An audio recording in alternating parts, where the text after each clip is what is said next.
Le deuxième point, du coup, le deuxième point, c'est tout ce qui est science-based. Donc, basé sur la science, l'entraînement basé sur la science. Vas-y, à 3. Allez. 1, 2, 3, surcoté. Non, c'était sous-côté que tu voulais dire, toi. Non, moi, je dis surcoté. Ah, sérieux? Ouais, non, Ah, vraiment. bah, surcoté aussi, ok. Surcoté. Ok, j'attendais pas. Non, pour moi, c'est Ok. surcoté. J'attendais pas. Ok. Ouais, non, pour moi, c'est clairement Oh, bah, surcoté. comment ça va? Parce que ça me Ok. m'intéresse, parce que toi bah, qui es, ouais, juste pour faire un récap, ouais, Léo, science-based, c'est Léo. ouais, c'est ça. Mais C'est un peu égal, tu vois. Léo fait, égal, je c'est me- égal. je le mets un peu Vas-y, comme argument marketing entre guillemets parce que bah, j'ai un peu ce background où je m'intéresse à la science. Tu lis des papiers de J'ai recherche. fait, comme ouais, ça, c'est tu ça. fais le J'ai fait travail. 2 ans de stage en recherche. J'ai lu beaucoup de trucs, etc. Ouais. Mais tu vois, je pense que pour avoir vécu la recherche, du coup, bah, l'année dernière, j'étais en labo, etc. Après, c'est un aperçu de la recherche. Hein. Je dis pas que je connais tout de la recherche, etc. Enfin, surtout la recherche en préparation physique. Mais en fait, il y a tellement de biais et de limites aux études que, en fait, une fois que tu l'as vécu, surtout la manière dont tu vas sélectionner les participants, tu vois, moi, je prends l'exemple de mon étude, bah, en fait, les seuls participants qui remplissaient les critères et qui étaient disponibles pour venir, c'était en gros des étudiants en STAPS, tu vois. Mais ça biaise énormément le truc parce que C'est le même background. c'est ça, exactement. Enfin, ils venaient de sports différents, mais c'est quand même une population très précise, tu vois. Genre, des étudiants en STAPS, quasiment tous en première ou en deuxième année, ça n'a rien à voir avec, je sais pas, un sédentaire de 30 ans qui fait des tractions juste pour le loisir. Enfin, il y a des patterns nerveux qui peuvent influencer le mouvement, etc. Donc, enfin, je pense vraiment pour l'avoir vécu ce côté limite et même avoir la réflexion de quelles sont les limites de ton étude, quels sont les biais possibles, etc. En fait, ça dépend tellement de ton interprétation personnelle, enfin, à part vraiment des études sur des sciences dures entre guillemets, tu vois, genre je sais pas les maths, la bioméca, des trucs comme ça, qui font pas intervenir le mouvement humain. Mais je pense à partir du moment où tu as un facteur humain, C'est exactement, tout à fait raison. enfin, il y aura forcément Pareil des pour la biais, nutrition. sujets à interprétation. Ouais. Et du coup, en fait, je pense on en parlait tout à l'heure, c'est le fait que souvent les recherches, elles sont basées sur l'expérience. C'est-à-dire que d'abord, ils vont s'inspirer de personnes qui ont de l'expérience. Tu parlais des coachs de gym, quand même des athlètes olympiques, etc. Même s'ils n'ont pas des grosses connaissances scientifiques, entre guillemets, et ben, ils ont l'expérience de terrain. Ouais. Et après, bah, la science va se dire, OK, ben, pourquoi ils font ça? Donc, je sais pas, je dis un truc au pif, pourquoi ils font des rotations complètes aux anneaux, par exemple. Et ben, ils vont étudier, OK, qu'est-ce que ça fait les rotations complètes? Est-ce que c'est mieux de faire 3 séries ou 4 séries? Mais au final, bah, les athlètes, ça fait 10 ans qu'ils en font. C'est quoi. ça. Ça fait 10 ans que le coach, il a des données, Oui, c'est ça. une fiche avec tout ce qu'a fait l'athlète ça, et qui peut exactement. voir la progression et qui peut dire, OK, en fait, le gars, il a réussi à faire une maltaise, qui est un exo avancé sur les anneaux, très avancé même, où t'es parallèle au sol et les bras parallèles, ça n'a voilà. Il a réussi à faire une maltaise, il a débloqué en montant ces trucs, en ayant tel niveau de force sur tel truc. Voilà, etc. et après, il peut faire des standards où il se dit, ah, bah, tiens, pour un mec qui a à peu près les mêmes segments, ben, il faudrait que ce gars-là, avec une taille de 1m65, etc., ça, il ait cette puissance-là. Voilà. Et en fait, du coup, bah, je dis surcoté parce que si vous attendez d'avoir les études scientifiques qui valident tout, bah, en fait, au final, vous faites rien parce que vous êtes dans le doute tout le temps, vous attendez une confirmation, etc.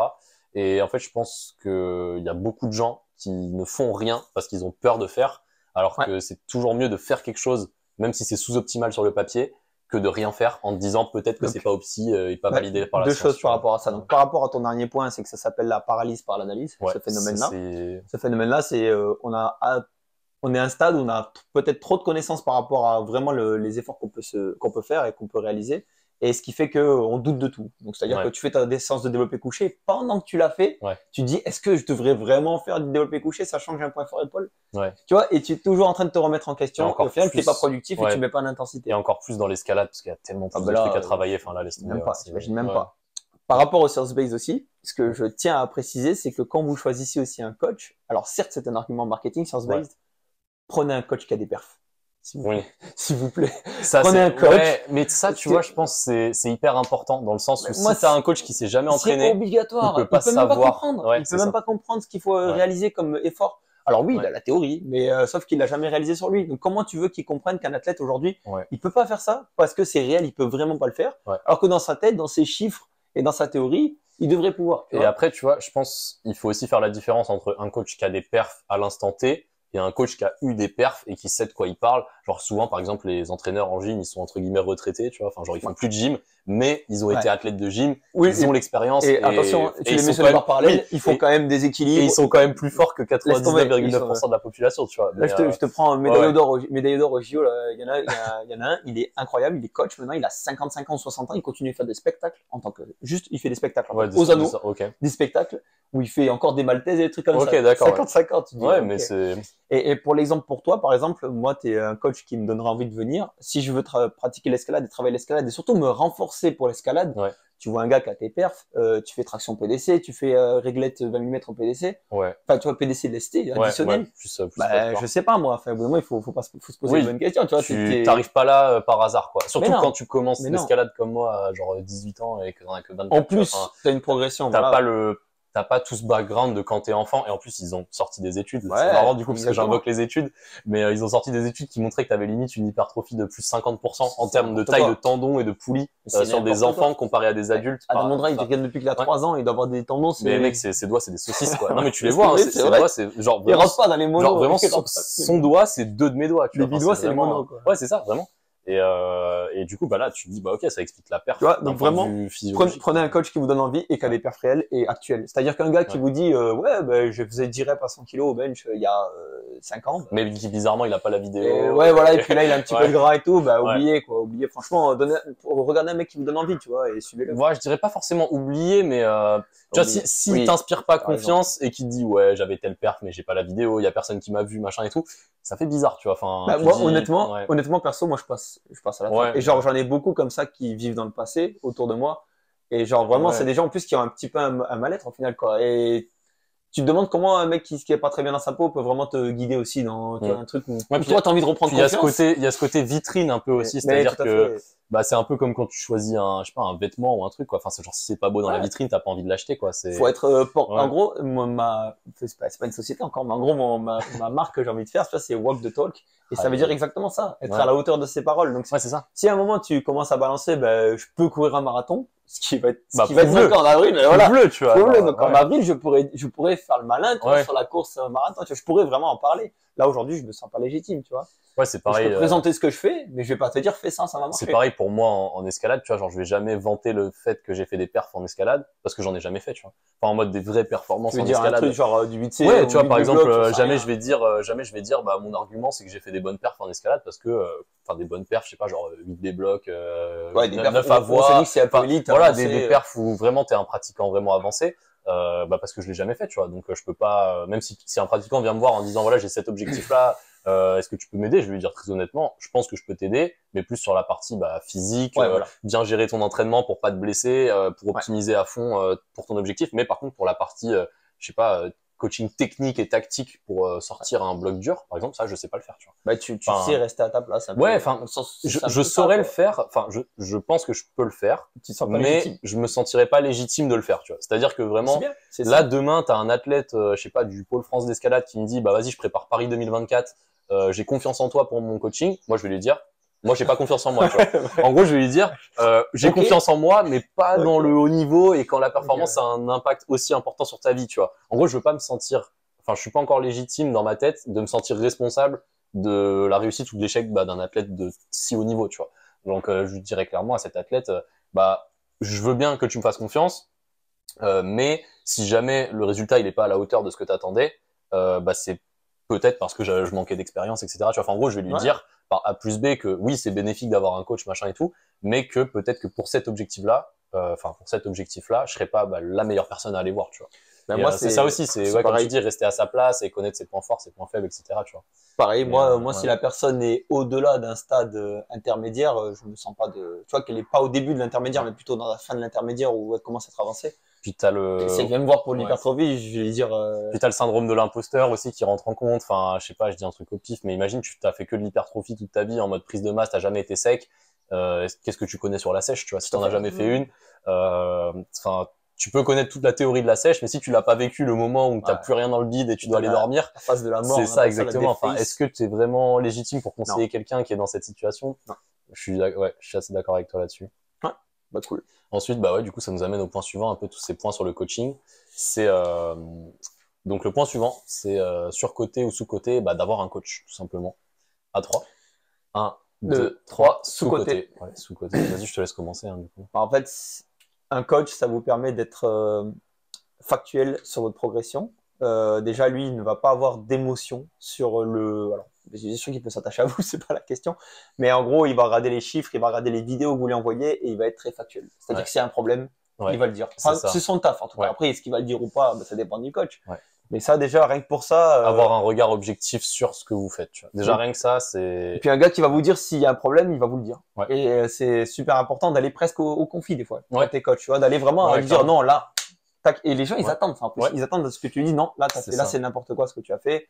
Tu réduis la charge parce que tu as fait X et Y erreur ou t'as pas écouté les instructions alors que ça fait 3 fois que je te l'ai dit. Là, au bout d'un moment, il va falloir se reconcentrer, tu vois, sur l'entraînement, des choses comme ça. Ben, ça fait partie, je pense, de ce que tu dois faire. Et en plus, pourquoi c'est sous-côté, ben, c'est que, en fait, on pense se connaître soi-même. Donc, c'est vrai, on se connaît, mais on se met aussi des barrières aussi, parfois. Et on a une image de soi qui est un peu faussée. Donc, si on se filme pas à chaque répétition, chaque série, on n'a que du ressenti. Et un ressenti, c'est de la subjectivité. La subjectivité, c'est forcément biaisé. Et puis, donc, et puis, il y a aussi ce truc de, si t'as un coach, en fait, tu peux pas te trouver d'excuses, entre guillemets. Et moi, pour le vivre, le fait de se coacher soi-même, en fait, vous êtes pas objectif avec vous-même. Enfin, moi, je sais qu'il y a des points faibles que je devrais travailler, que je travaille pas parce que juste j'aime pas ça, par exemple.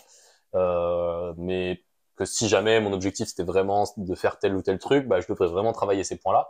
Et au final, je vais pas le faire parce que je me dis de toute façon, je suis nul, ça sert à quoi que je travaille ça, tu vois. Alors que si j'avais un coach qui me dit maintenant tu vas faire tel ou tel truc parce que c'est ton objectif, c'est important pour toi.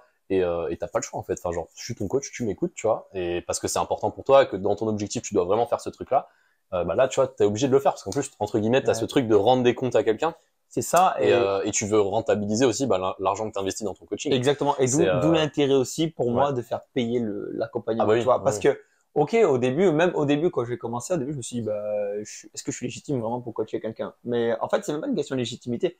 C'est que pour avoir un argument d'autorité, en quelque sorte, il faut qu'il y ait vraiment cette partie un peu monétaire qui force les gens un peu à s'investir dans la relation aussi. Tu vois, c'est surtout que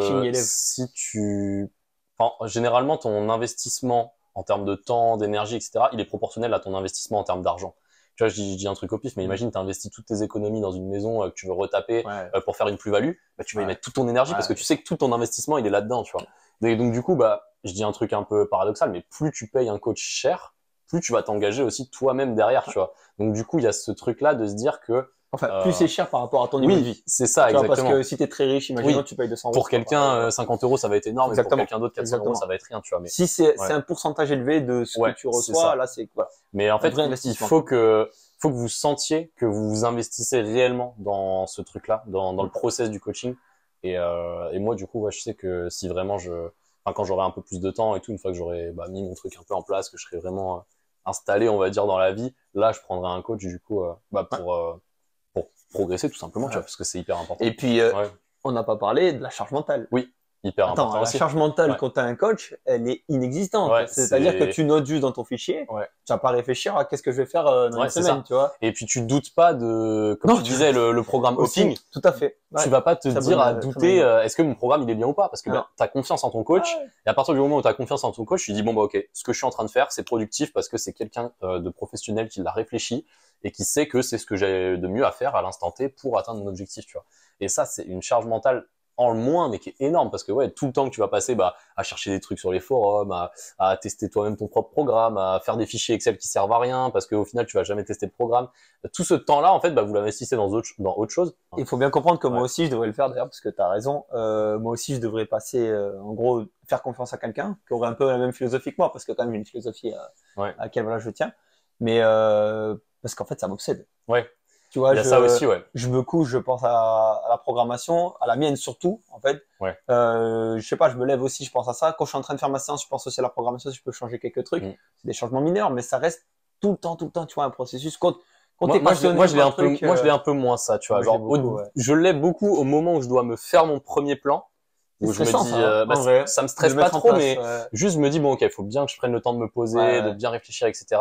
Et après, une fois que j'ai fait le brouillon, on va dire, de ma prog, là, je me dis, ok, est-ce que ce serait pas mieux de faire ci ou ça? Et là, un peu, j'optimise des petits trucs, mais on va dire 90% du plan, il change pas. Et après, à partir du moment où je dis, ok, là, je fais un cycle de 4 semaines de ça, 4 semaines de ça, 4 semaines de ça, ça a tendance à pas trop bouger, tu vois. Okay. Et je me prends pas la tête, tu vois. Je me dis bon bah ok, peut-être que cette séance-là j'étais pas bien, mais juste parce que j'étais un peu trop fatigué. Et souvent bah ça se lisse et ça se passe très bien, tu vois. Donc j'ai moins ce truc-là d'être obsédé entre guillemets par mon training. Ah, moi, mais j'avoue que ouais, en fait même des gens que j'ai en coaching, ça se voit, tu vois, que bah, ils sont vraiment investis à 100% dans leur pratique, ouais. etc. Et que bah limite ça peut les stresser de, je sais pas, imagine tu vas leur mettre une séance tel jour et ils connaissent pas l'exercice, ils vont vraiment être stressés, tu vois, en mode okay. Oh mais attends, mais cet exercice-là j'ai jamais vu, comment est-ce que je suis sûr que je vais bien le faire, etc. Je dis t'inquiète pas, c'est la première semaine, tu fais l'exercice comme tu peux. Après, je te corrige, mais tu donnes quand même les points clés, etc. Bah, tous les trucs pour bien faire l'exercice. Mais si c'est la première fois que vous faites quelque chose, ça va forcément ne pas être bien, tu vois. Enfin, ça peut pas être parfait. Peu importe ce que tu fais, la première fois, c'est nul, quoi. Enfin, on passe au point suivant. Le potentiel max nati. À 3. Ok. 1, 2, 3. Sur côté. Ouais. Vas-y, je te laisse commencer. Bah, si tu veux, je peux expliquer le concept là. Vas-y, explique. Ouais, explique. C'est quoi du coup, bah, être nati. Bah, le principe déjà d'être naturel, c'est ne pas avoir utilisé de substances exogènes, on dit, qui dopantes. Substances dopantes, ouais. Donc ça peut, en général, substances dopantes confondues. Il y en a plein en fait. Il y en a plein. Il y a des hormones, mais il y a aussi d'autres choses, quoi. Ouais. Et donc tout ce qui a altéré un peu la progression d'un athlète de façon non naturelle, bah, c'est considéré comme dopant, on va dire. Et donc c'est plutôt de pharmaceutique qu'on parle. Et ça, tout ce qui va être stéroïdes, SARMs. Et ça crée un mythe. Enfin, ça a créé un mythe sur la partie bodybuilding naturel où on pense qu'il y a un potentiel max nati atteignable, c'est-à-dire qu'il y a un potentiel d'hypertrophie que tu ne pourras jamais dépasser. Ouais. Souvent, on dit que c'est 15 kilos de muscles secs sur une carrière de body d'un mec naturel, tu vois. Okay. C'est un peu le chiffre qui ressort. De dire que, imagine, tu commences la muscu, ton corps de lambda, c'est genre 70 kilos pour 1m80, et t'es pas trop musclé et pas trop gras, bah, peut-être que tu peux monter à 85 kilos en étant à peu près sec, quoi. Genre, en gros, c'est à peu près ce qui se dit, quoi. Alors, on dit que c'est surcoté, mais il faut bien comprendre que si vous prenez des produits dopants, votre physique va exploser. C'est surcoté, mais dans le sens où tu passes de l'autre côté, donc t'es plus nati, tu deviens dopé, c'est un autre monde, tu as une récupération qui est hallucinante, tu peux faire des doubles séances sans problème. Tu vois, c'est pour ça l'argument du mais il s'entraîne plus dur, moi je l'entends pas. Alors, parce que en fait, c'est juste il peut s'entraîner plus dur parce qu'il a la capacité de récupération. Tu joues pas avec les mêmes cartes. Tu joues pas avec les mêmes cartes. En fait, c'est carrément notre pratique parce qu'il y a la pratique pour les pratiquants naturels et les pratiques pour les pratiquants dopés. C'est pas la même façon de s'entraîner, c'est pas la même façon de s'alimenter même. De s'alimenter, oui. Enfin bref, en gros tout change, quoi. Vraiment, c'est comme si vous passiez du. Tout change. Et le principe de potentiel max nati, c'est qu'il est dit qu'au bout d'un moment, au bout d'une certaine année de pratique très sérieuse, ben on arrive à un plateau et qui est infranchissable. La fin. C'est la fin. On est arrivé à un certain poids, à une certaine masse musculaire, et on pourra plus jamais bouger. C'est ça. En fait, c'est faux dans le sens où c'est vrai et faux dans le sens où en fait, c'est pas que c'est un plateau plat, mais c'est qu'il monte très peu. Ouais, c'est ça. Donc c'est-à-dire que la progression, elle s'est vraiment arrêtée. C'est-à-dire que l'investissement que vous allez mettre dans votre progression, ben, le retour sur investissement, il sera très faible. Ouais, donc vous allez arriver à des stades où vous faites 500 grammes de muscles en 6 mois. Tu vois, des stades vraiment avancés sur une année. Sur une année, 500 grammes de muscles, c'est beaucoup. Hein. Et là, on parle de 10 ans de pratique, de muscu, etc. Tu vois. Donc oui, il existe. Mais est-ce que parce qu'il existe, on doit se dire bon, mais j'ai atteint les 80% facile, donc en gros à obtenir pour mon corps, c'est-à-dire j'ai gagné 10 kilos de muscles sec, on va dire. Ouais. Et là, je dois m'arrêter là parce qu'après, il va falloir que je bosse 3 fois plus. Et en plus, j'ai pas envie. Et ça peut être vrai. En fait, correct. Ouais, je vais y venir après. C'est juste une histoire de qu'est-ce que toi tu veux vraiment en termes d'investissement et tout. Bah en fait, c'est une histoire de, comme tu disais, de retour sur investissement. C'est que surtout en muscu, comme la courbe elle est un peu inversement exponentielle. Enfin, c'est quoi, c'est logarithmique c'est une bonne question. Ouais, je crois que c'est logarithmique. Ouais. Enfin bref, en gros, la courbe elle monte très vite au début et après elle atteint une sorte de plateau où ça augmente mais très progressivement et beaucoup plus longtemps. Et en gros, ce qui se dit en muscu, c'est que les 3-4 premières années, tu peux atteindre, on va dire, 80% de ton potentiel en termes de prise de masse musculaire. Et en fait, ce qu'on se rend compte, c'est que c'est plutôt vrai dans le sens où 3 belles années. Ouais, c'est ça. 3 années de muscu où t'es vraiment hyper investi dans ta pratique. Que au niveau de la nutrition, du sommeil, de l'entraînement, vraiment en 3 ans, vous pouvez faire 80% de vos gains. Et après, ça va être plus on va dire, notable sur le gain de force, etc. où tu vas gagner entre guillemets beaucoup de force, mais pas forcément beaucoup d'hypertrophie. Mais ouais, tu vois, moi je pense vraiment la stratégie de si vous êtes un pratiquant on va dire lambda, qui veut juste avoir entre guillemets le meilleur physique possible, sans investir toute sa vie dans l'entraînement. En gros, vous bombardez vos 3-4 premières années et après vous faites que du maintien. 2 séances semaine. Voilà, c'est ça. Et après, tu vois, tu te mets des objectifs un peu annexes, tu vois, par exemple, genre, un peu comme tu fais, genre du running, tu vas faire un autre sport parce que t'aimes bien, j'en sais rien, tu vas faire ton tennis le dimanche avec tes potes parce que t'aimes bien, tu te dis pas, oh là là, je fais mon tennis le dimanche, ça va niquer ma séance du lundi, tu vois. Et donc, du coup, en fait, il y a cette notion de retour sur investissement qui diminue plus vous vous investissez. Et en fait, c'est juste une question de qu'est-ce que vous voulez réellement atteindre. Est-ce que vous voulez aller chercher votre 100% de votre max de potentiel? Et là, ça veut dire, avoir un travail qui n'impacte pas ta récupération, avoir un environnement sain et qui te stresse pas. Je sais pas, par exemple, si tu es dans une relation avec quelqu'un qui te stresse, où tu sens que c'est en conflit avec ta passion, ça va pas t'aider. Si tu as des enfants, c'est mort. Enfin, voilà, il y a plein de trucs comme ça en fait qui se rajoutent en termes de stress. Le travail, les relations sociales, l'environnement au global. Si tu habites juste à côté d'une ligne de métro, c'est pas pareil que si tu habites à la campagne. Est-ce que tu as 10 ou 20 minutes de trajet pour aller à ta séance? Est-ce que tu rentres chez toi le soir à 18h en étant vraiment fatigué du travail, du transport, enfin, ou alors est-ce que tu habites à la campagne tranquille, t'as pas de métier, juste je sais pas, tu vis de la ferme et puis après t'as ton home gym dans ta grange. Tu vis de la ferme, ça veut dire que tu travailles de la ferme. Ouais, mais enfin c'est fatigant. Non mais tu vois le truc. Ouais, enfin c'est ça, mais enfin tu peux aussi. Il y a un moment, en gros, faut savoir qu'est-ce que vous êtes prêt à sacrifier votre vie pour cette passion, tu vois. Après, tu vois, il y en a, ils vont dire que c'est pas du sacrifice parce que c'est quelque chose qu'ils veulent, donc ils le voient pas comme un sacrifice, mais il faut faire des choix. C'est-à-dire que votre potentiel de récupération et d'hypertrophie, il est fini dans le temps. C'est-à-dire que, je sais pas, imaginons que vous êtes capable de vous entraîner 2 heures par jour à très haute intensité. Si vous voulez vous entraîner 3 heures, ça marchera pas. Vous allez vous blesser, vous allez pas récupérer. Donc voilà, c'est un concept qu'on n'a pas abordé, mais le volume on peut pas l'augmenter. Ouais, c'est ça. Le volume, il a une limite et même les athlètes d'endurance, ils se retrouvent à faire des trucs du style boire 2 bouteilles de coca par jour juste pour avoir le plus de calories. Ouais, c'est n'importe quoi. Enfin, voilà, en gros, votre potentiel de récupération il est fini. Votre potentiel de développement entre guillemets, il est infini, mais ça va vous coûter en fait tellement d'efforts d'aller gratter ces 5-10% que à part si vous voulez vraiment devenir je sais pas, champion de la discipline ou être le meilleur du monde dans la discipline. Est-ce que le retour sur investissement vaut vraiment la chandelle? Je pense que non. Et par rapport à ça, si vous voulez des exemples natifs de personnes qui continuent de progresser alors qu'ils sont déjà des gens sur scène en plus, donc des gens qui ont plus haut niveau en bodybuilding et qui sont naturels, j'ai plusieurs noms pour ça qu'on essaiera de mettre en description. Moi, je t'avoue, j'ai pas trop d'avis parce que je m'y connais pas trop en noms et tout. Après, après. Puis tu peux jamais vraiment savoir s'ils sont 100% natifs. Moi, ce dont je crois, enfin, les personnes auxquelles je fais confiance.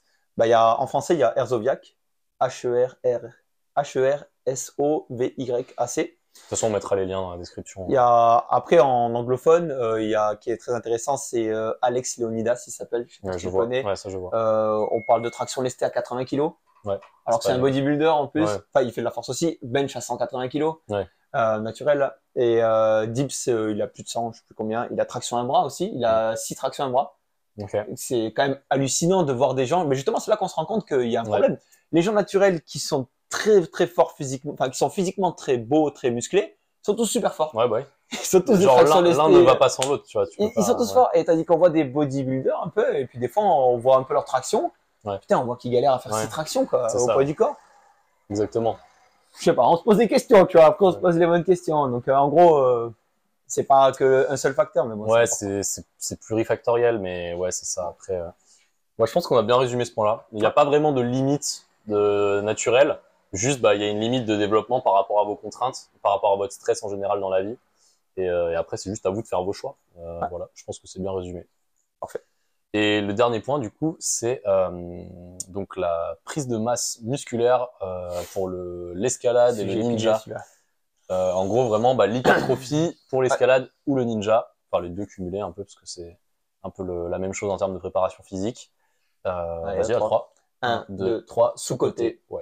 Ah, tu dis sous-côté aussi. Ouais, je dis sous-côté, En fait, parce que ça dépend de... Moi, je pars du principe qu'en général, les profils qui veulent performer en escalade et en ninja sont souvent déjà très maigres et très fins, tu vois. Enfin, maigres, ils sont physiques, c'est pas la question. Ouais, mais tu vois, ça me choque pas d'avoir des grimpeurs à poids de corps moins 20, tu vois. Très écorché, voilà. Donc, on voit des choses comme ça. Et on s'aperçoit quand même de plus en plus que, on sait que la force est corrélée à la masse que tu as. Donc, la force, c'est un peu masse fois vitesse. Donc, il y a 2 facteurs que tu peux augmenter. Et parfois, de se retrouver avec de l'hypertrophie ciblée sur des exercices ciblés, par exemple le 7-3, on en a parlé avant, sur les réglettes, ça induit de l'hypertrophie en produits dérivés. Ouais, c'est ça. J'allais dire c'est un byproduct parce que c'est pas vraiment ce que tu cherches, mais ça vient quand même automatiquement. Ça induit de l'hypertrophie. Donc on peut imaginer un cycle off-season, on va dire, enfin hors saison, où tu fais faire à la personne 3 mois sur des protocoles de 7-3, des choses comme ça, et des tractions même lestées, peut-être des choses comme ça. Il va gagner de l'hypertrophie, il va peut-être te gagner 1,5 kg, peut-être que tu vas le cumuler avec de la créatine s'il répond bien et tout. Il va gagner du poids. Mais en fait, une fois le poids qu'il va gagner, ça va le rendre tellement plus puissant. Il gagne 1,5 kg. Ok. Après, tu as une saison. Enfin, pour les athlètes, ça se passe comme ça. Ils ont une saison d'affûtage. Ils ont une partie d'affûtage. Et c'est là où il va peut-être passer de 1,5 kg de gain à juste 500 grammes de plus par rapport à la baseline. Sauf que ces 500 grammes là, vous regardez ses avant-bras, il a pris un demi-centimètre, 1 centimètre. Vous regardez le tour de dorsaux, il a pris 1 centimètre aussi. En fait, c'est très ciblé. Et il va être plus fort au final sur le. Et au final, les 500 grammes qu'il a gagné, il sera capable de tracter beaucoup plus que 500 grammes supplémentaires. Plus longtemps. Ouais, c'est ça. Donc, moi, je pense en fait, surtout ce qui est sous-coté dans l'hypertrophie, c'est aussi tout ce qui va être hypertrophie tendineuse et ligamentaire. Ah oui. Parce que en fait, quand tu fais des cycles comme ça, un peu moi j'appelle ça des cycles de capacité ou des cycles de volume, avant une saison, en fait, tu vas pas hypertrophier que tes muscles. Tu vas hypertrophier aussi tout ce qui est tendons, ligaments, etc. Et en plus, on sait que en escalade, c'est un gros facteur limitant. C'est-à-dire que si ton doigt il est 2 fois plus large, forcément, il a 2 fois plus de potentiel de force. Et oui, ça s'hypertrophie les tendons et les ligaments, beaucoup plus lentement que les muscles. Mais si vous faites, je sais pas, je dis un chiffre au pif, mais 8 semaines d'hypertrophie par an, toutes les années de votre pratique en escalade, au bout de 10 ans, vous avez fait 80 semaines d'hypertrophie et vous avez des c'est ça, t'as gagné même pas forcément des kilos, tu vois, parce que ça va être tes tendons, tes ligaments et tout, mais ils vont être plus massifs que quelqu'un qui n'a jamais fait d'hypertrophie, on va dire. Enfin, en plus, ça se cumule à la pratique de l'escalade qui en elle-même hypertrophie les structures réponse aux demandes spécifiques, tout simplement. Donc en fait, je pense que en plus, l'entraînement en hypertrophie, c'est vu un peu comme une phase comme tu disais, d'accumulation qui augmente ta capacité d'entraînement. Donc pour moi, c'est vraiment sous-coté et je fais faire des cycles d'hypertrophie à quasiment tout le monde. Au moins des micro-cycles de 4 semaines, histoire d'avoir un minimum d'hypertrophie, mais que ce soit quand même une augmentation de la capacité d'entraînement en général. Tu vois. Un autre avantage avec la prise de masse, parce qu'au final, tu vas prendre de la masse quand tu vas faire un cycle hypertrophie, tu vas demander à ton athlète d'être en surplus calorique, je suppose. Moi, pas tout le temps, tu vois. Franchement, il y en a très peu avec lesquels je contrôle vraiment la nutrition. Le seul truc où je vais faire attention, c'est par rapport juste aux protéines. Je vais leur dire, faut que tu manges faut que tu manges la bonne quantité de protéines pour avoir la bonne réponse génique qu'il y a derrière, tu vois. Mais en vrai, pour de l'hypertrophie comme ça, il y a quasiment pas besoin d'être en surplus calorique parce qu'on n'est pas sur des personnes qui ont maxé leur potentiel d'hypertrophie. Donc en fait, juste en ayant les bons apports de protéines au bon moment, tu maximises ton hypertrophie, même en étant des fois en léger déficit calorique, tu vois. Enfin, ça devient pas un facteur limitant, je pense, tant que tu vas pas chercher vraiment ton potentiel max d'hypertrophie, tu vois. Bon, mon point il tombe à l'eau, alors c'était par rapport aux blessures, tu vois. Ah, ok. C'est quand même plus sympa d'être en surplus calorique pour se blesser moins, tu vois. Oui, clairement. Plus t'es affûté, plus t'as des chances, tu vois, de blesser. C'est ça. Après, il y a cette notion, de avoir plus d'énergie, tu vas moins te blesser. L'énergie, exact. L'énergie, tout à fait. Si vous avez plus d'énergie, vous allez plus vous donner à l'entraînement, donc vous allez avoir une meilleure réponse hypertrophique. Donc, tout est lié. Mais moi, la plupart des athlètes que j'ai, en tout cas, je contrôle pas trop leur nutrition. Et le peu d'athlètes auxquels je m'intéresse un peu à leur nutrition parce que eux-mêmes me le demandent, tu vois. Souvent, le seul paramètre que je vais vraiment contrôler, c'est juste faire attention à ce qu'ils mangent équilibré et à leur faim. Donc vraiment qu'ils changent pas trop leurs habitudes alimentaires et qu'ils mangent varié, on va dire, tu vois. Mais par contre, je leur demande de, en gros, compter leurs protéines et de me dire, bon, voilà, tout ce qui a un peu de protéines dedans, tu le comptes dans ta journée. Et sur la journée, il faut que tu aies, en gros, maximum 2 grammes de protéines par kilo de poids de corps. Et souvent, ils y arrivent assez facilement, tu vois. Donc, je pense que c'est vraiment le plus important pour l'hypertrophie, la quantité de prot et surtout le timing des prots, dans le sens où si tu manges pas 2 à 3 heures après ton entraînement, tu perds en gros 50% de la réponse anabolique. Donc imagine la fameuse fenêtre anabolique. Ouais, elle est plus longue que ce qu'on pense. Elle est plus longue que ce qu'on pense, mais elle existe et en fait c'est surtout par rapport à la réponse génique parce que en gros la réponse génique, c'est quoi tout ce qui est ADN en fait, ce qui modifie ton ADN et qui t'apporte les adaptations.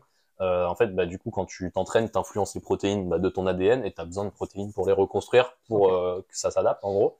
Et du coup, je dis un truc au pif, mais imagine tu fais ton entraînement pour les biceps, tu fais du curl biceps, ça te donne un potentiel de développement génique de 100. Donc Voilà, comme si tu avais gagné 100 points d'XP dans un jeu vidéo, tu vois. Bah, si tu prends pas de protéines, que ce soit des protéines dans l'alimentation, hein, donc je sais pas, un steak, du poisson, j'en sais rien, vraiment même des protéines végétales, ou après des protéines en poudre si vous prenez des shakers, etc. Mais si tu prends pas de protéines 2 à 3 heures après ta séance, en gros tu perds 50% de ton potentiel. Donc ça veut dire que tu vas gagner que 50 points pour le même effort que tu as fait, tu vois. Ouais. Donc au final tu progresses moins vite en ayant fait le même effort. Donc ils avaient raison à l'époque quand ils te disaient de manger direct après ta séance, même si c'était pas obligé d'être aussi rapide. En fait c'est juste par rapport au timing. Je dirais le plus important à respecter, c'est juste le cycle respiratoire, dans le sens où il faut que vous soyez revenu dans un état calme en termes de respiration pour que vos systèmes nerveux, sympathiques, parasympathiques, en gros, se soient équilibrés et que votre digestion elle se fasse bien. Mais voilà, en fait la fenêtre anabolique, moi je pense que en tout cas elle existe d'un point de vue génique, tu vois, de la réponse à l'entraînement. Ça aurait pu être un surcoté. Mais voilà, c'est juste que faut pas courir dans le vestiaire juste après la séance pour prendre son shaker. Ça, c'est complètement inutile et c'est même contre-productif parce que vous allez moins bien digérer, vous allez stresser votre système digestif, donc sécrétion de cortisol, etc. Donc ça peut même inverser les gains. Bon, vous allez pas perdre du muscle, mais vous allez en gagner moins. Donc voilà, hyper important, tu vois, pour moi, la quantité de protéines. En fait, moi, je le vois vraiment comme ta séance, elle te donne un potentiel de développement. Et si tu prends pas les protéines au bon moment, tu gâches ton potentiel de développement que tu as déclenché avec ta séance, quoi. C'est un peu, je le vois comme ça, tu vois. J'interromps rapidement cet épisode pour vous remercier de me suivre sur le Vertical Podcast. Et je vous invite, si vous êtes sur YouTube, à laisser un pouce bleu, un commentaire, à me mettre en commentaire des suggestions de sujets pour les prochains épisodes. Et si jamais vous êtes sur les plateformes comme Apple Podcast, Spotify, n'hésitez pas à laisser une review de 5 étoiles. Moi, ça me soutient énormément. Merci d'avance et je vous laisse avec la suite de l'épisode. Du coup, on va passer à la partie questions-réponses. Donc la première question, vas-y, je crois qu'on te l'a posée à toi. Ouais, on me l'a posée à moi, c'était la recette de mes barres protéinées. Bon, ça tombe bien. Ça tombe bien, c'est l'heure du goûter. On était en train d'en manger. C'est l'heure du goûter. Donc en fait, c'est des flapjacks, ça s'appelle. Et les flapjacks, l'avantage que ça a, c'est que c'est transportable. Et ça se tient quand même bien une semaine au frigo, donc ça c'est cool. Et surtout, c'est fait maison avec que des ingrédients sains. Donc ça, je vais y venir. Et surtout, c'est que il n'y a pas besoin de cuire aussi. Donc c'est du no bake qui s'appelle. Donc il n'y a pas besoin de cuisson, il n'y a pas besoin de quoi que ce soit niveau préparation. C'est juste mélanger, mettre au frigo. Donc les ingrédients, il y en a 4 et un qui sert à donner du goût. Donc les 4, c'est beurre de cacahuète, du lait. En général, j'utilise riz noisette. Tu dis après les proportions ou tu... Ah, si vous voulez la recette exacte. Ouais, vraiment la recette exacte en mode là, j'ai envie de la refaire chez moi. Ok, donc je commence par mélanger 185 grammes de beurre de cacahuète. En fait, c'était en cup. C'est pour ça que ça donne des chiffres. Ouais, mais c'est pas grave. Enfin, au moins en grammes, c'est 185 grammes de beurre de cacahuète et 135 grammes de lait. Donc le lait, moi, je prends du riz noisette. Toi, lait végétal. de Bjorg, mais moi, je prends celui de Carrefour. Enfin bref, il n'y a pas de. Sponsorisez-nous. Merci. Et donc ça, je le mélange. Après, je mets 2 cuillères et demie de scoop et demi de whey. Pour le coup, j'utilise celle de NutriPure, la classique. Une scoop, c'est 30 grammes. Une scoop, c'est une bonne question. Mais honnêtement, j'ai même pas calculé. Je crois que c'est entre 25 et 30, je crois, comme ça. Ah, la scoop de NutriPure? Ouais. Les petites. J'ai pas pris celle-là, non, j'ai pris celle de MyProtein, justement, j'en avais d'avant. Ouais, ok, la scoop MyProtein, c'est 40 grammes à peu près. Ah ouais? À ce moment-là? Ouais, c'est 40 grammes à peu près. Bon, il y a beaucoup de protéines. La scoop bleue, là. Ouais, c'est ça. Ouais, c'est ça, 40 grammes. Ouais, 35-40 grammes. Si tu la remplis vraiment à ras-bord. Ok, en gros, je fais 2 et une demi de plus. Ok, donc que je mélange au beurre de cacahuète et au. À peu près 100 grammes de whey, du coup. On va dire ça. Et le dernier ingrédient, c'est de l'avoine. Je mets entre 180 et 220 suivant la consistance grammes, suivant la consistance que je veux obtenir. En général, ça fait 200, quoi. Okay. Et ça me fait 12 barres que je mets après, je mets dans un plat que je mets au frigo et après je découpe en barres. Chocolat aussi, non? Et là, c'est quand tu veux donner du goût, tu as plusieurs options. Donc, tu as soit l'arôme de vanille, que j'aime pas. Enfin, personnellement, ça donne pas assez de goût, je trouve. La cannelle, c'est pas mal. J'aime bien, ça change un peu. Et sinon, c'est chocolat 100%. Voilà, donc, il y a que des éléments. Tu fais fondre le chocolat, du coup. Non, chocolat 100% en poudre. Pas en poudre, ok, d'accord. Ouais. Pas en tablette, chocolat en poudre. Et genre là, le Van Houten. Par exemple, mais et la quantité, c'est ce que tu veux mettre, quoi. En fonction du goût, c'est ce que tu veux. Je sais que tu peux rajouter du miel, des choses comme ça, mais. Ouais, Et c'est un bon outil à avoir pour les prises de masse, parce qu'en gros, qu'est-ce qui fait qu'une prise de masse est réussie aussi, c'est de savoir en fait organiser ses repas. Parce que quand on bouge, il nous faut des choses transportables qu'on peut manger. Tu avais parlé dans ton précédent podcast des trucs tout fait un peu des yaourts et tout ça, la fait, tu sais, les iPro. Et ça, je trouve que c'est une bonne alternative. Pour le coup, c'est fait soi-même. Voilà. En fait, moi, ce que j'aime bien dans les iPro, c'est le fait que vraiment juste t'as que les protéines et t'es pas obligé de trimballer ton shaker, machin et tout. Mais bon, ça reste super cher pour ce que c'est. Il y a quand même des produits chimiques dedans, enfin, moi, des additifs, etc. Moi, je sais que la solution que je préfère, c'est trimballer avec mon shaker. Mais voilà, t'as pas ce côté consistant, etc. Voilà, ouais, oui, en plus, c'est ça, niveau satiété, c'est hyper pratique. Après, c'était parce que tu recherches en prise de masse. Mais bon, bref. Ouais, clairement. Moi, c'est mon choix. Moi, je me souviens, en prise de masse, c'était shaker, avoine, whey, lait. Genre 500 ml de lait, une scoop de whey, donc 35 grammes de whey à peu près, et 100 grammes de flocons d'avoine en poudre. Tu sais, mais genre vraiment la poudre d'avoine. Genre vraiment le shaker à 800 calories, tu vois. Je l'ai fait aussi. Et en vrai, ça passait bien parce que c'était assez bien dilué, il y avait pas trop de grumeaux, machin et tout. Et en fait, ça dépend juste du goût de la whey. Moi, je prenais goût chocolat et ça passait super bien. Mais c'était à l'époque des prises de masse maintenant. Et dédicace au Big Yam. Ouais, Big Yam de Yam Nutrition, c'est un banger absolu. Ah ouais, c'est grosse dédicace à Manu aussi, je sais qu'il aime bien le Big Yam. Mais mais le Big Yam, c'est banger absolu. C'est le Nesquik pour les gars qui font de j'ai envie d'être sponsorisé Yam Nutrition, tu vois, tellement c'est bon, c'est abusé. Ok, question suivante du coup. Vas-y, c'était moi, on m'a posé la question. Comment se préparer pour Ninja Warrior d'un point de vue préparation physique. Okay. Du coup, en fait, je dirais que, du coup, on parle de Ninja Warrior France, donc vraiment l'émission de télé, etc. Je dirais que le plus important, c'est de préparer, on va dire, tout ce qui est en amont, c'est-à-dire la vidéo de présentation, etc. Enfin, faut vraiment mettre le paquet sur votre personnalité, etc. Enfin, comme c'est une émission de télé et pas vraiment une compétition sportive, faut vraiment miser là-dessus, sur l'image que vous renvoyez. Il faut une accroche. Il faut une accroche. C'est ça. Il faut une accroche. Il faut un truc vraiment où vous dites la prod a besoin de ça. Ouais, c'est ça. Faut que vous soyez différent sur un truc. Faut pas que vous soyez dans la masse entre guillemets des personnes qui se ressemblent, on va dire. Donc il faut vraiment jouer sur l'aspect, on va dire sur le dossier, quoi, sur qu'est-ce que vous renvoyez comme image, etc. Hyper important, je dirais même avant la préparation physique, parce que si vous n'êtes pas sélectionné, vous pouvez pas participer, tout simplement. Une fois que vous êtes sélectionné, on rappelle juste, si vous le savez pas, c'est 10 000 candidatures, 400 personnes au test physique, 200 à l'émission. Ouais, c'est ça. Okay, donc en gros, c'est 200 places sur 10 000. C'est le plus dur, le plus gros écrémage, c'est là, c'est la candidature. Et donc une fois que vous avez passé cette candidature, vous avez rendez-vous du coup pour les tests physiques. Et pour se préparer pour les tests, là il faut faire du spécifique, c'est-à-dire que on connaît les tests parce que du coup on a participé. Moi j'ai pas participé, mais toi t'as participé. Du coup, bref, on connaît les tests. Et en fait, c'est des tests physiques très très simples, des allers-retours sur des boules et des bâtons. Il y a des tests de trampoline, si je dis pas, trampoline, attraper une corde. Ouais, c'est ça. Des balanciers, et c'est là où ce que Ninja Warrior a de différent par rapport aux autres sports, c'est ces balanciers-là. Ouais. C'est vraiment la base à apprendre. Et moi, je préciserais que le plus important, c'est que si vous voulez être prêt physiquement, c'est vous exposer à ça et aller dans une salle ninja. Ouais. Quitte à faire 1 heure de route. C'est ça. Mais vraiment la technique de ninja à maîtriser à 100% avant d'y aller, c'est le balancier. Vraiment, le balancier sur trapèze, c'est-à-dire avec 2 fils qui accrochent une barre, donc à trapèze, et le balancier aussi sur une barre. Sur ça, c'est parce que les deux n'ont rien à voir en termes de sensations. Exactement. Et pouvoir sauter depuis ces positions-là. Ouais, c'est ça. Exactement. Une barre à l'autre ne sera pas demandée pour les tests physiques, mais par contre, c'est de demander de sauter en avant, ça sera demandé. Pour le vrai Ninja Warrior, si vous savez pas réceptionner la barre devant, c'est foutu. C'est compliqué. Mais voilà, donc vraiment gérer tout ce qui est un peu technique de balancier. Et pour les tests physiques, je dirais en termes de niveau, c'est quoi? 28 tractions, c'est le max pour donner un ordre d'idée. C'est ce que j'allais dire, je pense. Ça se fait si vous faites 15 tractions, c'est bien solide déjà, parce que c'est des tractions très strictes, etc. En termes de résistance, si je devais donner une métrique assez facile à mesurer, c'est juste vous restez suspendu à une barre sans bouger. Je dirais que si vous tenez vers les 3 minutes, c'est acceptable. Plus de 2 minutes déjà, ça correct, après ça dépend de votre poids de corps, etc. Mais voilà, c'est ça. Je dirais que 3 minutes, t'es large, entre guillemets, t'as une bonne base, quoi. Voilà, après il y a quelques petites métriques comme ça où faut être un peu à l'aise, etc. Mais en gros, faire des tractions, des suspensions, que ce soit et un peu d'équilibre de pied. Parce qu'il y a une espèce de plusieurs Bosu Balls, les ballons gonflés là, où on a les Swiss balls un peu dessus.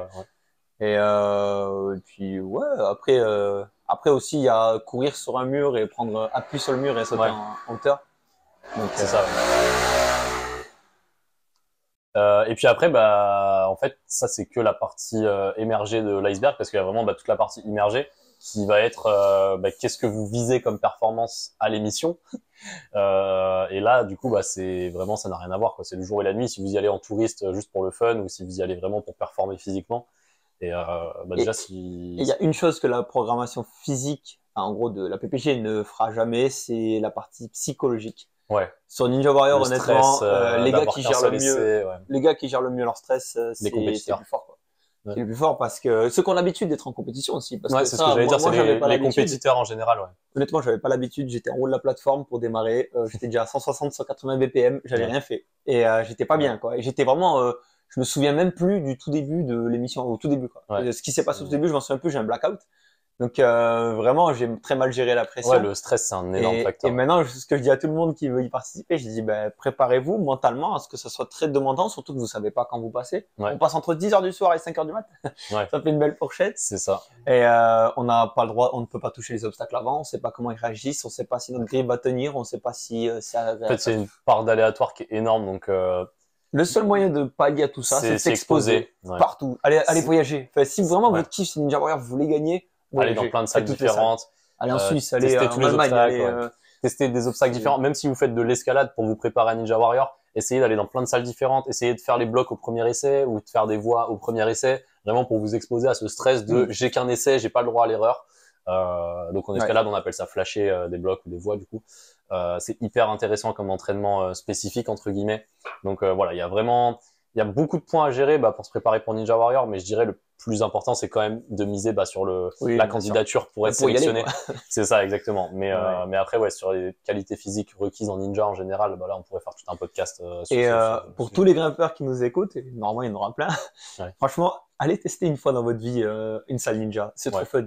Même toi, Léo, je suis d'accord. Même un peu de mal à t'y mettre au début, en fait, c'est pas que j'ai du mal à m'y mettre, c'est que comme hors de ta zone de confort. Ouais, c'est ça, c'est hors de ma zone de confort, mais j'aime bien, tu vois, quand même. C'est pas en mode j'ai du mal à m'y mettre parce que j'aime pas, c'est juste j'ai du mal à m'y mettre parce que, en fait, je vais avoir plus peur de me blesser, tu vois.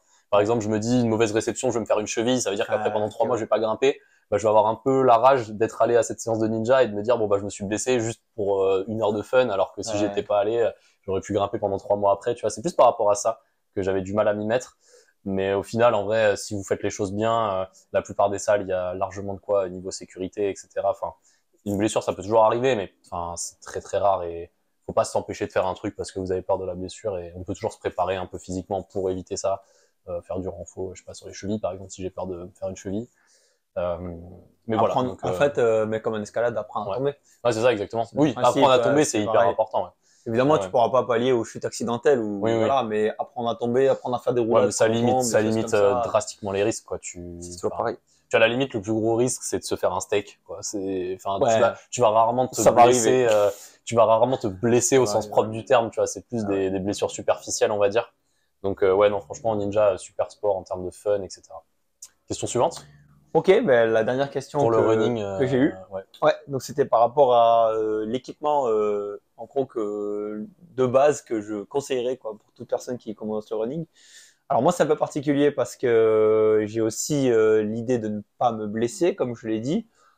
J'ai beaucoup écouté le gars de la clinique du coureur. Et dans son podcast, en gros, aussi, le choix des chaussures est très dirigé vers des choses qui sont assez minimalistes. Donc moi, j'ai un peu pris le parti de l'extrême minimalisme. Ouais. Donc je cours avec ça. Qu'est-ce que c'est? Je rappelle que je fais 84 kilos et je cours avec ça. Donc ça n'a strictement rien. C'est-à-dire que c'est des five fingers pour ceux qui voient pas, c'est peut-être un peu loin. En gros, c'est les fameuses chaussures avec les orteils, avec chaque orteil qui est séparé. Et surtout, il y a 3 mm de semelle, un poids de 120 grammes, je crois. Enfin, pour ceux qui nous écoutent en format podcast, c'est vraiment des chaussures qui ressemblent à des gants, en fait, tout simplement. Pour les pieds. Voilà, c'est ça. C'est des gants de pied, littéralement. Voilà. Moi, je trouve ça extrêmement laid, mais à ce qui paraît, il y a plein de vertus. Alors, si tu veux un peu détailler, du coup. Voilà, pourquoi je fais ça? Déjà, en fait, c'est que je me sens bien dedans. Et je marche en minimaliste depuis plus de 3 ans. Attention, si c'est la première fois de votre vie que vous commencez dans le monde de minimalisme, n'allez pas courir avec ça. Ouais. Là, pas passer du jour au lendemain, tout son volume d'entraînement avec ça. Vous pouvez être sûr que votre tendon d'Achille, il explose. Ouais. Franchement, t'as même pas la mobilité nécessaire. Mais dans une optique de renforcement sur le long terme, etc.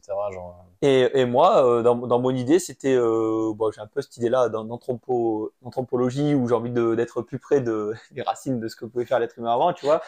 Et aussi, c'est que le minimalisme, en fait, ça permet de travailler activement son pied.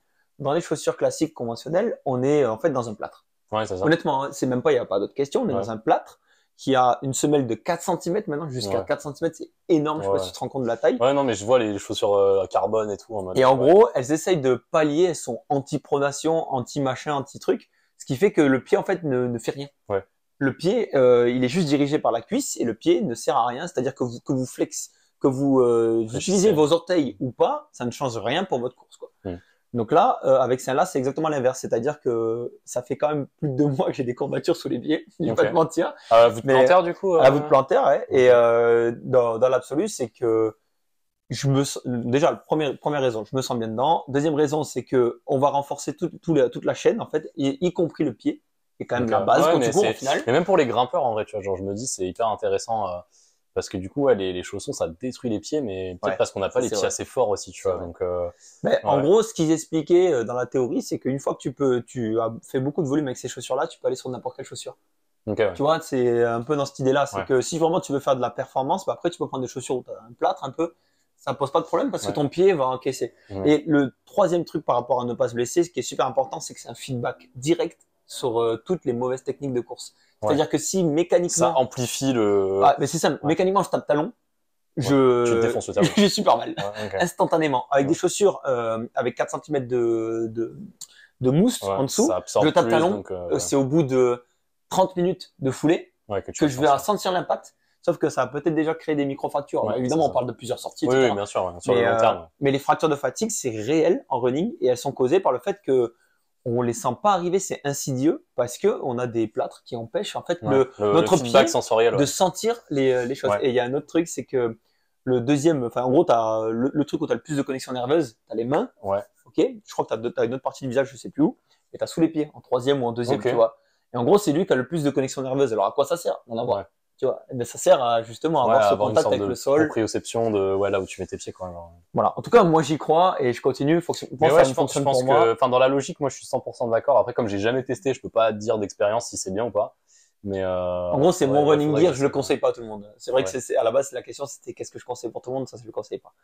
Par contre, ce que je conseille à tout le monde, c'est alors, ce que je conseille à tout le monde, oui et non. Parce qu'en gros, c'est si vous vous entraînez avec des fréquences cardiaques en tête, c'est-à-dire que vous voulez vous entraîner avec un certain seuil que vous voulez pas dépasser ou l'inverse que vous voulez dépasser, le fréquenciomètre à la ceinture, à la ceinture est quasiment obligatoire. Donc c'est un polar en fait H10. Pour ceux qui connaissent pas, ça s'attache au torse et ça vient lire la fréquence cardiaque de façon la plus précise possible.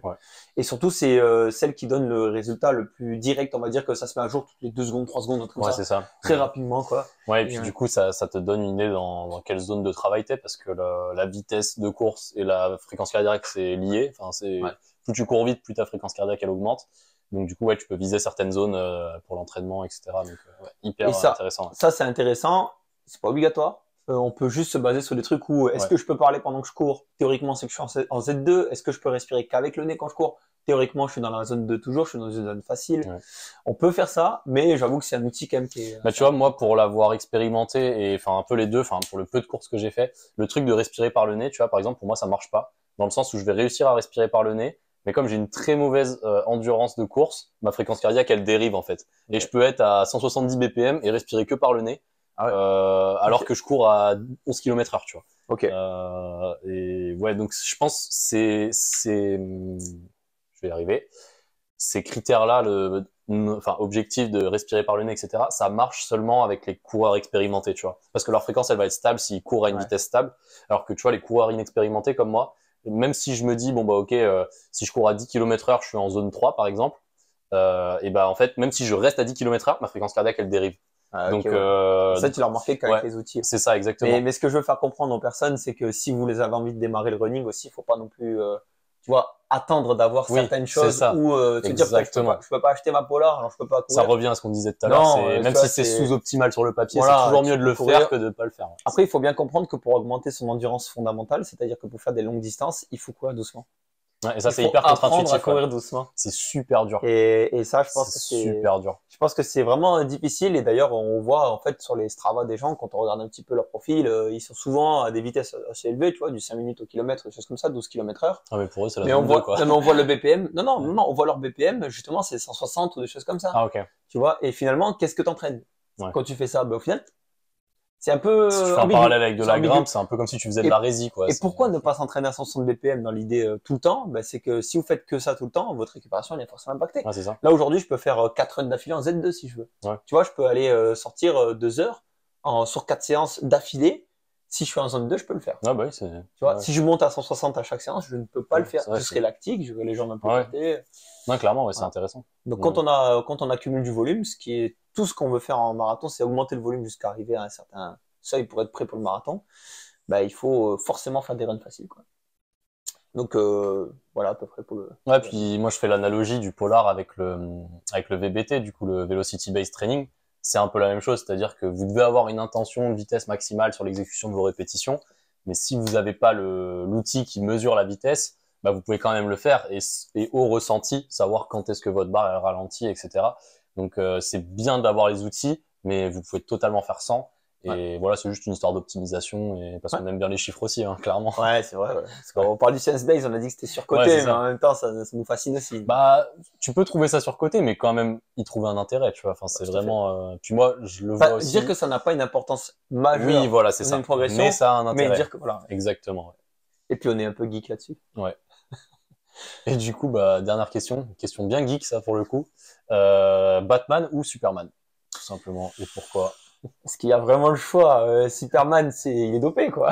Ouais. On va dire ça, quoi. Il a plus trop de kryptonite. Non, justement, c'est pas l'inverse, justement, il est pas allergique à la kryptonite. Si, c'est ça. Ouais, enfin bref, je sais plus. Mais genre, ouais, il est dopé. Batman, c'est un nazi qui peut. Dans ces trucs, on peut le voir dans ces films. En plus, des fois, tu le vois belge des trucs, des aberrations, ou squat avec, il y a 40 plaques, tu vois, des trucs comme ça.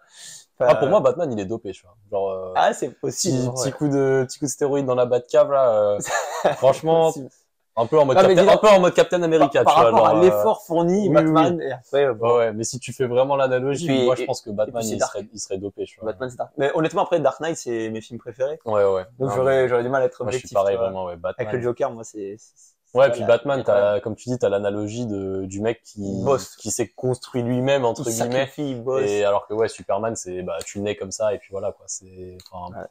C'est une bonne analogie aussi sur le truc qu'on disait tout à l'heure, sur le potentiel, l'influence de la génétique dans le sport, tu vois. Ouais. Mais c'est vrai que non, Batman quand même. Ouais. Okay. Bah, je pense qu'on a plus ou moins tout dit pour ce podcast. C'était assez long, c'était hyper intéressant. Franchement, je pense peut-être qu'on fera un deuxième épisode ou peut-être que celui-là on va le publier en 2 parties. Et peut-être qu'on fera un 3e épisode un autre jour, peut-être plus sur notre vision du coaching en général. Peut-être sur d'autres sujets, je sais pas, par exemple. Avec grand plaisir. En tout cas, franchement, Léo, je t'en avais parlé du podcast. Tu vois, pour que moi, ça m'intéressait d'en faire un. Je trouve ça incroyable que tu aies réussi à le faire et je te remercie vraiment d'être un de tes premiers invités. Et puis, puis moi, j'ai envie aussi. Toi aussi, tu te lances parce que tu voulais en faire un aussi, je crois. Ouais. Donc, en vrai, c'est toujours mieux, tu vois, Non, mais franchement, je trouve ça de donner un peu envie aux gens de. Ouais. Tu vois, moi, c'était un peu des paroles en l'air pour le coup parce que je l'ai pas fait pour l'instant. Mais bon, après, c'est pas fait. Après, là, t'as mis ta première vidéo sur YouTube. Ça commence sur ton programme et tout. Mais c'est un peu toi qui m'a donné envie aussi de le faire. Donc, franchement, merci. Et puis, merci de me donner cette opportunité. Ouais, puis tu vois, je trouve que t'as un sentiment d'accomplissement quand tu le fais. Même si tu sais que ça va pas faire beaucoup de vues, ça va pas intéresser grand monde, etc. C'était pas le but, presque. Bah, en fait, juste, tu le fais pour toi et t'es content de l'avoir fait et tu sais que même si toi, tu revois la vidéo dans 3 ans ou 4 ans, tu vas te dire, ouais, c'est cringe. Ça va être cringe. Mais ouais, tu t'es lancé. Mais ouais, c'est ça, Et, place à l'entraînement, là. Si vous avez vu passer un petit protocole, là, sur Instagram de Léo, en application, vous allez voir. On va faire un petit protocole de rési. Comment ça s'appelle? FD80? F80. Petit protocole de rési, là, pour le ninja, pour Jérém. Ça va être sympa. Tu prépares la compète de Perpignan, là, du coup? Ouais, je la prépare. Bon, après, là, je t'avouerai que c'est pas. Ouais, mais tu t'entraînes un petit peu. Mon objectif, c'est bodybuilding et running. Ouais. Là, c'est vraiment annexe. Là, j'ai juste envie d'augmenter mon endurance de force. Ouais, mais en fait, on en a parlé juste avant. Endurance de force, c'est aussi l'hypertrophie. Donc, tu vas faire de l'hypertrophie avant-bras. Voilà, c'est ça. Donc, honnêtement, j'y vois aucun inconvénient. Et puis, c'est une manière d'être à peu près préparé. Ouais, c'est ça, de pas arriver et de se faire défoncer au premier duel, là, au moins. On va essayer, en tout cas, parce qu'il y a des machines de guerre, hein, il y a 1000 € de cash prize, hein. C'est la première grosse compète ninja. Ça va être sympa. Après, ouais, je sais pas trop comment ce sera le format, s'il y a des qualifs, si c'est direct des duels et tout, mais on verra bien. Il n'y a pas le règlement encore. Mais ça va être cool. Yes. Bah, trop bien. Bah, sur ce, c'était le mot de la fin. Et puis, moi, je vous dis à la prochaine pour le prochain épisode. Et place au training!